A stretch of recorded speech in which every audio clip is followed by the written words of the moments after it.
Hello folks, so here we are again with eclipse season.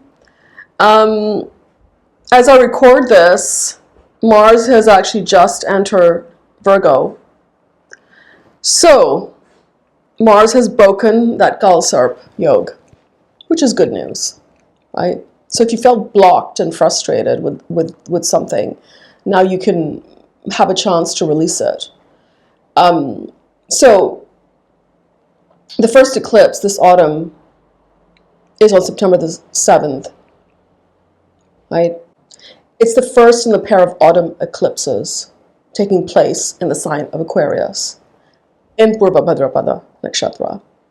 Saturn and Rahu are dispositors of the eclipse, and Jupiter is the controlling planet of Purva Bhadrapada. This eclipse can have us feeling hopeful and ready to take some bold moves toward our future.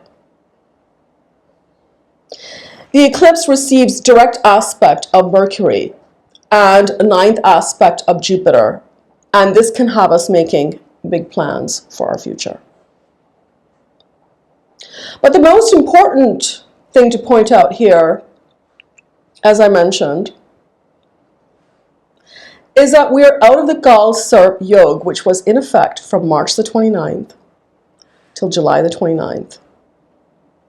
And we began the Kaal Sarp yoga on that last heavy-hitting eclipse that occurred on March the 29th, ushering in many calamities and unforeseeable events in the world, right? And think about your own life. What's happened between March 29th and July 29th? Has there been some unexpected events, unforeseeable events, difficult circumstances coming to the surface? So with this eclipse here, we begin a new chapter, right? Where Rahu takes center stage rather than Saturn and Ketu, which are the harbingers of destruction anyway, right? Saturn and Ketu. So let's talk about September's lunar eclipse.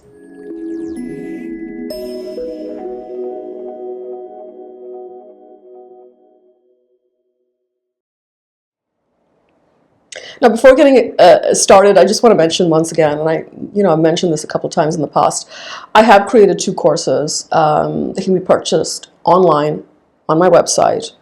One is for those who have no previous knowledge of Vedic astrology, and it will cover all basic topics such as nakshatras, signs, planets, houses, divisional charts.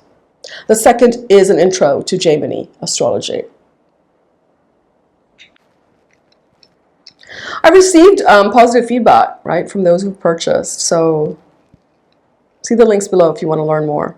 Yeah? All right, back to the eclipse. Now, this lunar eclipse takes place Aquarius, September 7th, approximately 6 p.m.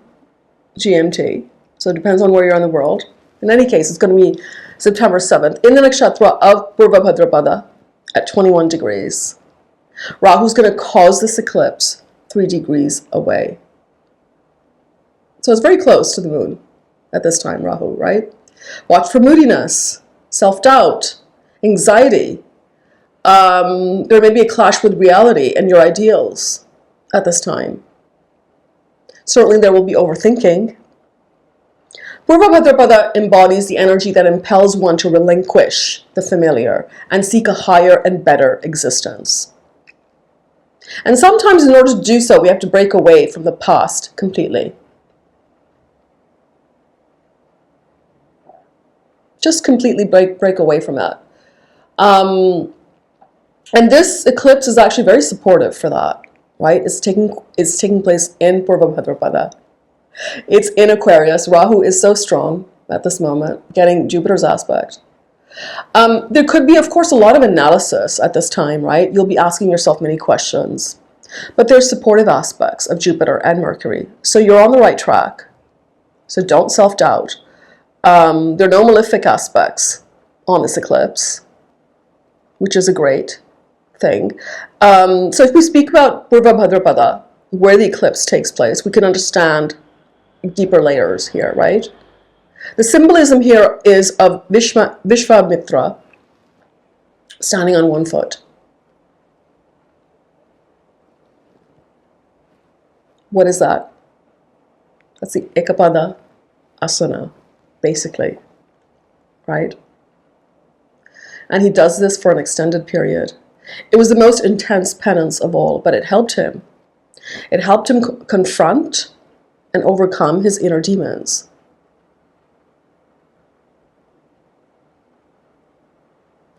Likewise, we may be confronted by our doubts, by our fears, by our anxieties at this time.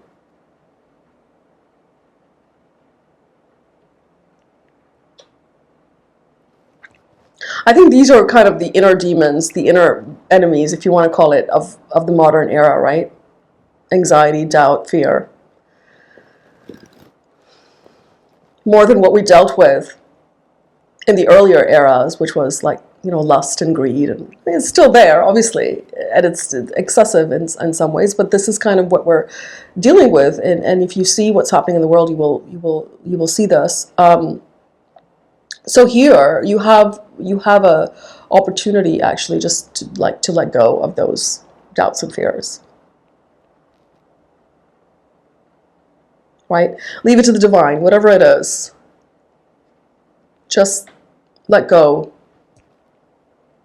And think about, and don't get caught up in what's going to happen next, because when it comes to the eclipses, we can calculate all we want, and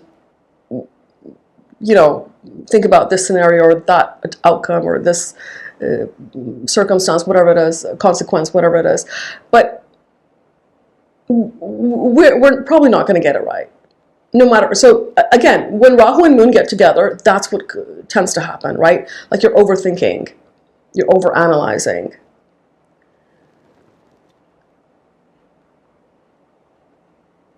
And with Rahu, it can be unfounded fears. They're unfounded. So you may not want to act on them.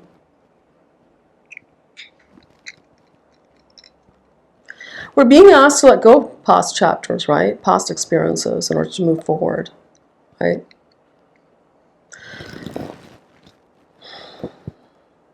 Purva Bhadrapada supports the following activities: business matters, creative activities, drama, music. So that might be a way to relieve the stress at this time. Charity, studying spiritual, occult teaching, healing treatments.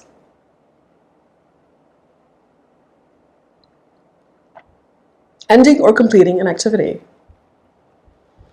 It's a fierce nakshatra.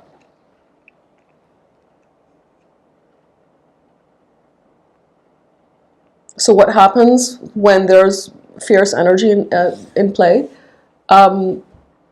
You're forced. You're compelled. Your hand is forced. You have to do something or not do something. Isn't it better to do it with a little bit of reflection? Right? It's just, it's really just about relinquishing control, really. And not being stuck on the outcome, and not being which is a lot easier to do when you're older, actually. Let's face it. But when you're younger, this is more challenging.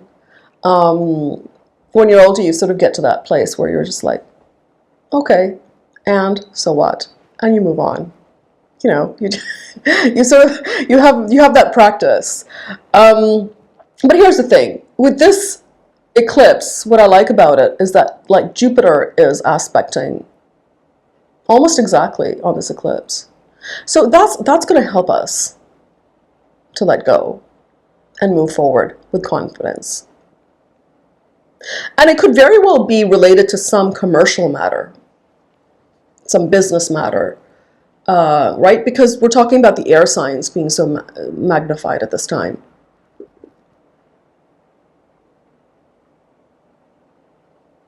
Right? See where Aquarius falls. That's where that's the place you're experiencing some doubts and confusion. But that's also where the new chapter is trying to take birth. Right? So there's an overlap with the end of the new beginning. This may cause anxiety. It almost always causes anxiety. See where Gemini also falls, right? Because that's where Jupiter sits. And the controlling planet of Purva Bhadrapada is Jupiter. Both Moon and Rahu are sitting in Jupiter's nakshatra. Mercury will be key here.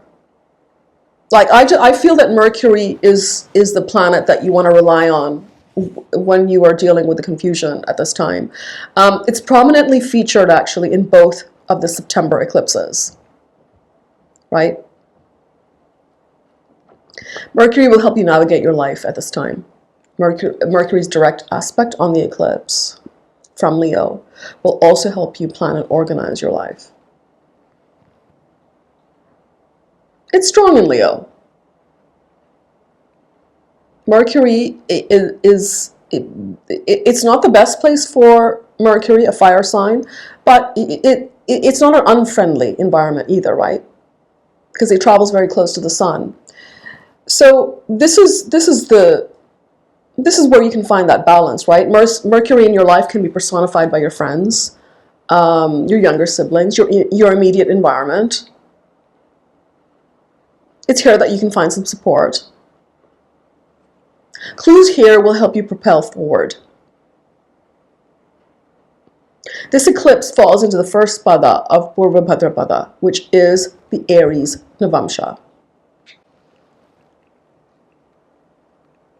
Ruled by Mars, it will give you determination to achieve your goals. Right? You may perhaps be launching a new website, new project, a new initiative. It's a time some of you can be making some new announcements, actually. You're ending a chapter, you're starting a new one. You're ending a new job, you're starting a new one.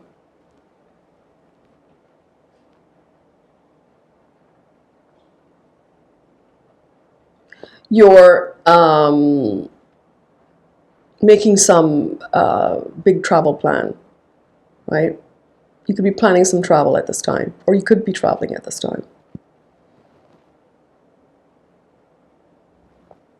If you can, act a few days after the eclipse, right? Education, knowledge, taking advice from experts will help you take the right steps in life. Air signs so activated, we could see quick developments and lots of activity. That's a signature of air. Things happen very quickly. And if you've been stuck in a place, this would be a relief for you. Whatever the outcome, right? It's just the fact that we're getting an outcome, that you're getting an outcome, whatever, whether it's good or whether it's not so positive, whatever it is. There will be opportunities to connect, to network, to meet with friends, to reap positive results at this time. It's possible that this could be from overseas, right? With Saturn being the dispositor, it's firmly placed in Pisces at this time.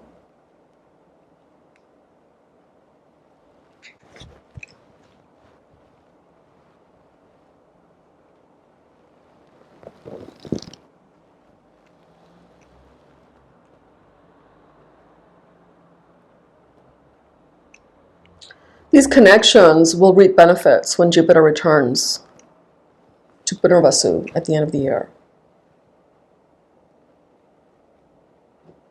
Right? By the time this eclipse happens, Jupiter will be in Punarvasu, but it will retrograde and then it will return to that place. It may be that we're about to take action after a long period of rest, diversion, break. Maybe it's something that you'd put on hold and now you can finally just kind of do it, right? Move forward momentum. I mean, this is the thing about air. It creates a lot of anxiety and it can create a lot of fears. disease, right? Vata being imbalanced can create disease in the body too. So, just sort of, you need to kind of have some ritual to manage that excessive air.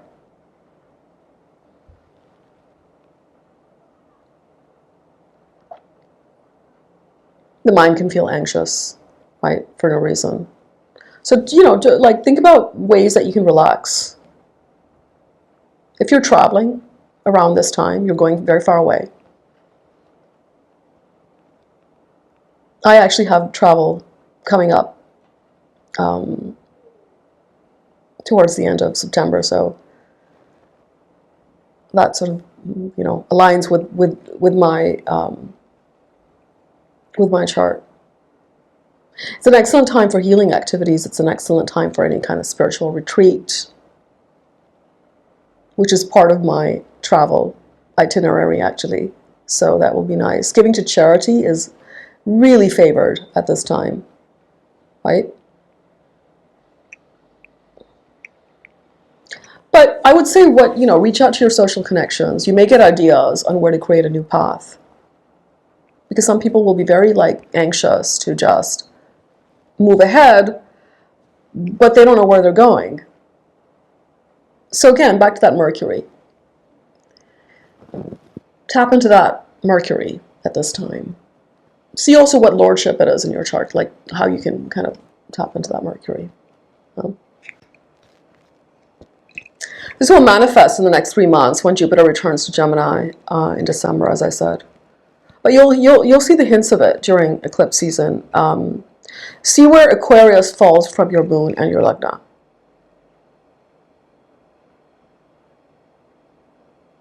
You'll be getting a lot of, at this time as well, in the autumn eclipses. So yeah, they're occurring in September, but also we can take October into consideration. You're going to be getting, there's going to be a lot of exchange with others. You're going to be getting a lot of ideas.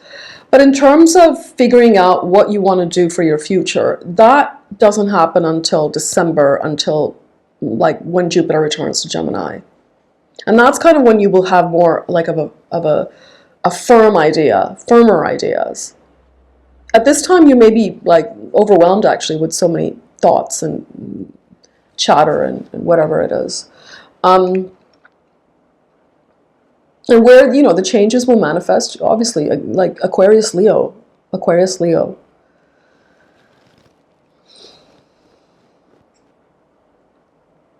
Right? It's a fantastic time for connecting with others, though, right? With air signs activated, being that it is a lunar cycle at this time. It's another reason to connect with others. It will actually help you get out of your head, because that Moon and Rahu conjunction is quite close. It'll help you to see the big picture.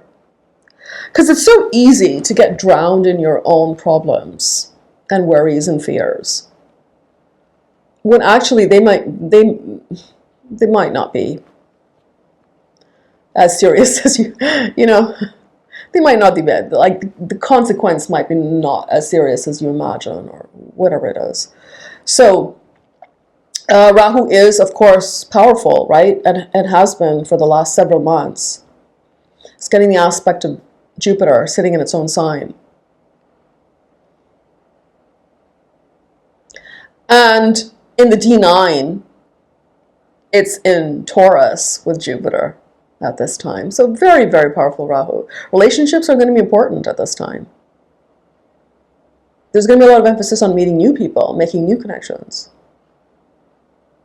I've made remedy videos on each planet for the eclipses. The best remedial measure, of course, you can take is to strengthen the moon.